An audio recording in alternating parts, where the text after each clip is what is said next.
નસવાડી ખાતે ગુજરાત પ્રદેશના મહામંત્રી અને મધ્ય ઝોન પ્રભારી હિતેન્દ્રભાઈ ચૌહાણજીએ નસવાડી મંડળની પરિચય બેઠક યોજી। પ્રાપ્ત વિગતો અનુસાર નસવાડી ગ્રામ પંચાયત હોલમાં ભારતીય જનતા પાર્ટીના ગુજરાત પ્રદેશના મહામંત્રી અને મધ્ય ઝોન પ્રભારી હિતેન્દ્રભાઈ ચૌહાણજી દ્વારા મંડળના પદાધિકારીઓ અને શક્તિ કેન્દ્રના સંયોજકો સાથે પરિચય બેઠક યોજવામાં આવી હતી। ભારતીય જનતા પાર્ટીના અલગ અલગ મંડળના પદાધિકારીઓ સાથે મહત્વપૂર્ણ બેઠક યોજવામાં આવી હતી। આ કાર્યક્રમમાં પાર્ટીના મોટી સંખ્યામાં હોદ્દેદારો ઉપસ્થિત રહ્યા હતા। પરિચય બેઠક દરમિયાન પ્રદેશ મહામંત્રી હિતેન્દ્રભાઈ ચૌહાણજીએ કાર્યકરોને માર્ગદર્શન તેમજ સંગઠન મજબૂત કરવા અંગે મહત્વપૂર્ણ માહિતી આપી હતી। આ કાર્યક્રમમાં નસવાડી તાલુકા ભાજપના આગેવાનો, મંડળ પ્રમુખો, પદાધિકારીઓ તથા કાર્યકરો મોટી સંખ્યામાં હાજર રહ્યા હતા।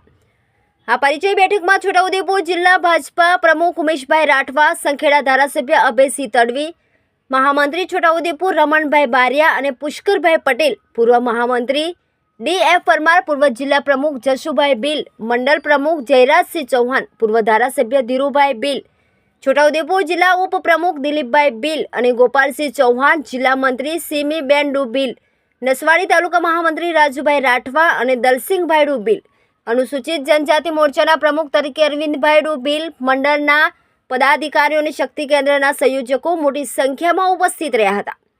રિપોર્ટર રાકેશ તડવી, નસવાડી, છોટાઉદેપુર।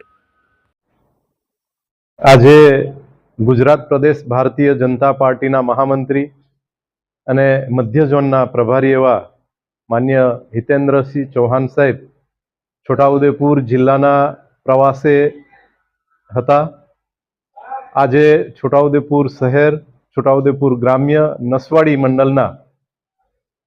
મંડળમાં આવતા પદાધિકારીઓ, તાલુકા જિલ્લા પંચાયતના ચૂંટાયેલા પ્રતિનિધિઓ, શક્તિ કેન્દ્રના સંયોજકશ્રીઓ, આ તમામ કાર્યકર્તાઓ સાથે વાર્તાલાપ કર્યો અને આગામી સમયની અંદર પાર્ટીના સંગઠનાત્મક જે કામો છે એમાં સૌ કાર્યકર્તાઓ ઉત્સાહ અને ઉમંગથી જોતરાય એ હેતુથી સૌ સાથે માર્ગદર્શન કર્યું છે।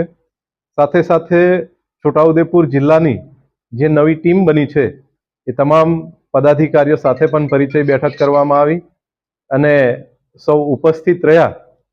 એમના માર્ગદર્શનના કારણે ભવિષ્યમાં છોટાઉદેપુર જિલ્લાનું સંગઠન ખૂબ મજબૂતાઈથી આગળ વધે એ પ્રકારની વાતચીત થઈ છે અને એમના પ્રવાસથી, એમના માર્ગદર્શનથી કાર્યકર્તાઓમાં એક અનેરો ઉત્સાહ જોવા મળે છે।